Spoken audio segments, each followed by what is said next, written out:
Assalamualaikum warahmatullahi wabarakatuh. Alhamdulillahi rabbil alamin. Wassalatu wassalamu ala asrafil anbiya'il mursalin Sayyidina wa maulana Muhammadin wa ala alihi wa sahbihi ajma'in, amma ba'du. Kepada Bapak dosen yang saya hormati, karena sekolah sudah libur, untuk pertemuan praktek mengajar video yang ketiga saya tidak bisa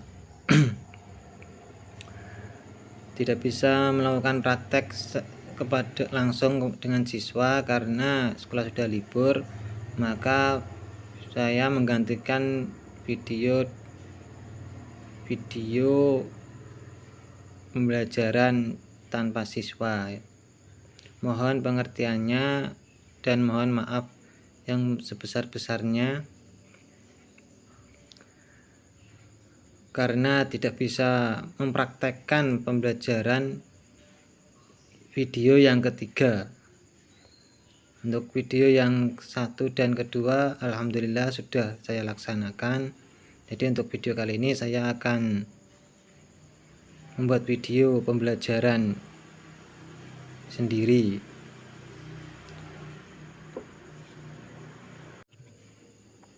Langsung saja. Assalamualaikum warahmatullahi wabarakatuh. Bagaimana kabarnya hari ini anak-anak? Alhamdulillah sehat luar biasa. Untuk pertemuan video kali ini kita akan membahas yaitu akhlak terpuji, husnudzon, tawadhu, ya. Mata pelajaran akidah akhlak. Langsung saja kita bahas hubungan baik antara manusia satu dengan manusia yang lain, dan khususnya orang muslim satu dengan muslim lainnya, merupakan suatu yang harus diupayakan untuk menjalin kesatuan dan persatuan. Pengertian husnudzon, ya.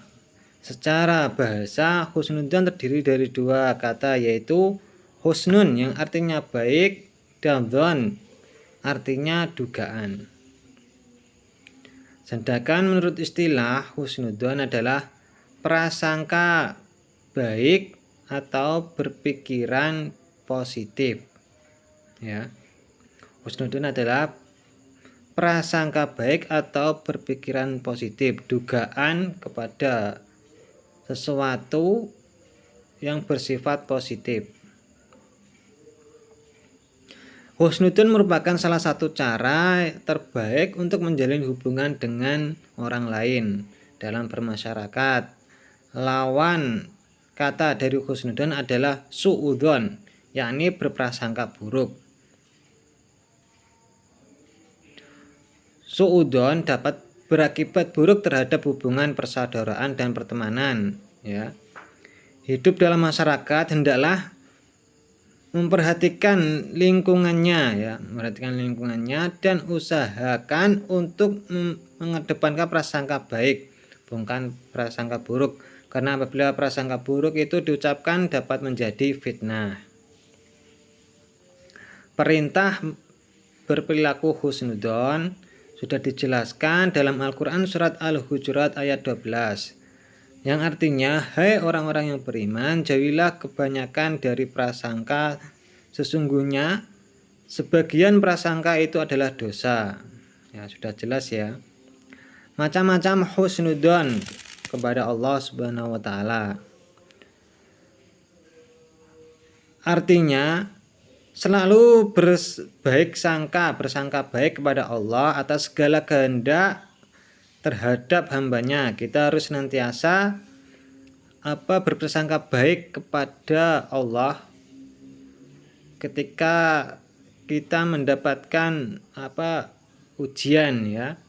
Ujian, entah itu ujian yang enak atau yang tidak enak, atau ketika kita mendapatkan takdir, ya, ketetapan yang baik atau yang buruk, kita harus tetap berprasangka baik kepada Allah. Yang kedua yaitu husnudzon kepada diri sendiri, artinya berprasangka baik kepada kemampuan yang dimiliki kita sendiri ya. Bersangka baik kepada diri sendiri, kita harus percaya kepada diri kita sendiri ya. Husnudzon yang ketiga yaitu kepada sesama manusia, artinya berbaik sangka, bersangka baik terhadap sesama dan tidak meragukan kemampuan atau tidak bersikap negatif ya. Bahwa kita harus memandang seseorang itu harus positif ya. Bila ada keburukan, kita harus mendengar keburukan orang lain, kita harus membuktikannya sendiri ya. Jadi tidak menimbulkan prasangka buruk atau suudzon. Oke, pembahasan yang selanjutnya yaitu hukum husnudzon ya. Hukumnya apa sih? Husnudzon itu hukumnya wajib. Yang pertama wajib, yakni husnudzon kepada Allah Subhanahu wa taala dan Rasulnya ya. Itu hukumnya wajib. Yang kedua mubah atau jaiz, boleh dilakukan, yakni husnudzon kepada sesama manusia ya, yang berarti menaruh kepercayaan atau mengira bahwa ia telah berbuat suatu kebaikan.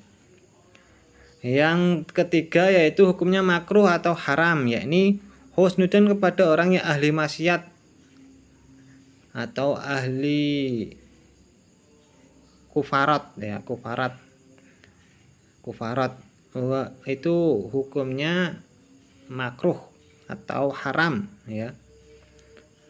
Bersangka pada ahli maksiat, ahli kufarat, serta tahayul dan bid'ah. Itu ketika sudah jelas-jelas itu bid'ah, kita tidak boleh berprasangka baik ya, tidak boleh, karena itu akan menyesatkan ya. Lalu bentuk-bentuk ciri-ciri husnudzon. Yang pertama, meyakini dengan sepenuh hati bahwa semua perintah Allah akan membawa kebaikan. Meyakini dengan sepenuh hati bahwa semua yang dilarang Allah dan Rasulnya akan berdampak buruk bagi yang melanggarnya. Kalau perintah arak itu haram, babi itu haram, ya sudah, jangan dimakan, jangan diminum ya. Itulah bentuk-bentuk ciri-ciri. Yang selanjutnya yaitu dampak positif husnudzon ya. Yang jelas yang pertama yaitu menenteramkan hati menjadi tenang. Yang kedua, terjalin ikatan batin antara orang satu dengan orang yang lainnya. Jadi katanya batinnya kuat ya, baik, hubungan antara sesama baik ya, tidak saling curiga, hati tentram.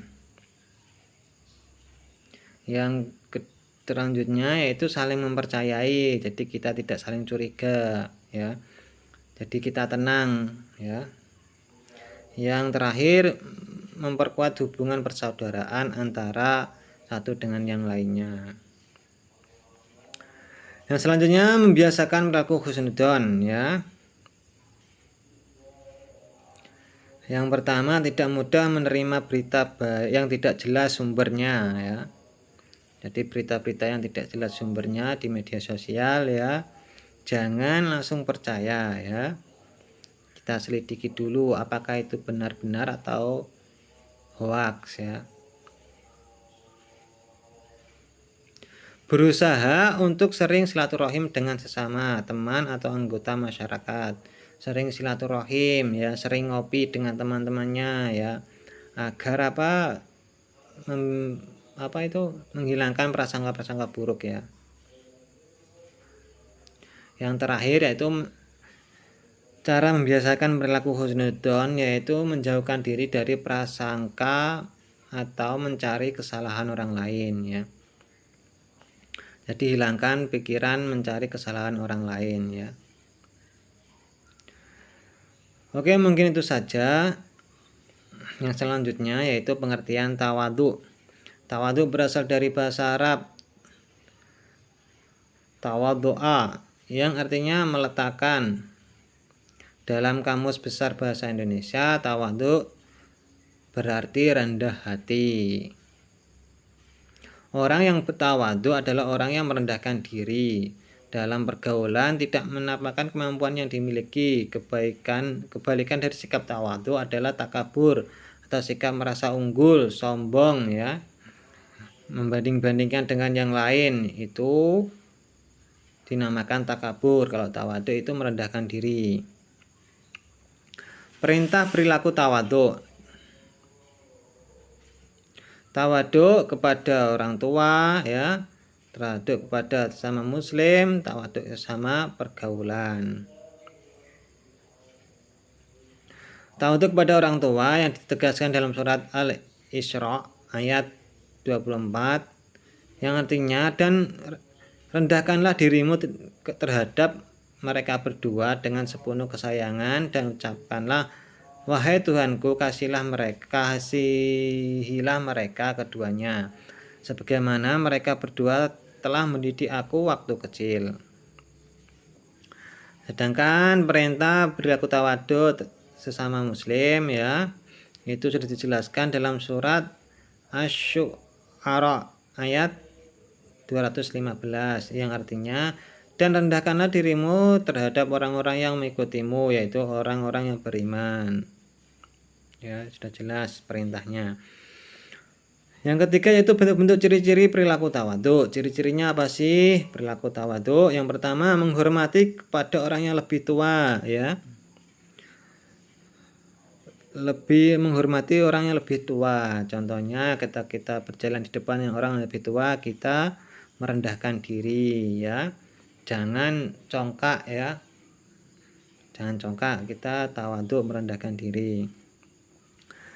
Yang ciri-ciri yang selanjutnya yaitu sayang kepada orang yang lebih muda atau yang lebih rendah kedudukannya. Ketika kita mempunyai jabatan ya, kita sayang kepada anak buah ya, atau anak buah, karyawan kita menjadi jabatan yang di atas ya. Yang selanjutnya menghargai pendapat dan lawan bicara ya. Kita harus bisa menghargai pendapat orang lain ya. Termasuk ciri-ciri tawadhu. Yang selanjutnya santun dalam berbicara ya, santun. Kita harus bisa mengondisikan kita ketika kita berbicara dengan orang yang lebih tua, orang yang sesama umur atau yang di bawah kita. Kita harus bisa menyesuaikan bahasa kita atau nada dan intonasi kita. Yang selanjutnya tidak suka disanjung atas kebaikan atau keberhasilan dicapai, tidak suka dipuji. Itu termasuk ciri-ciri tawadhu.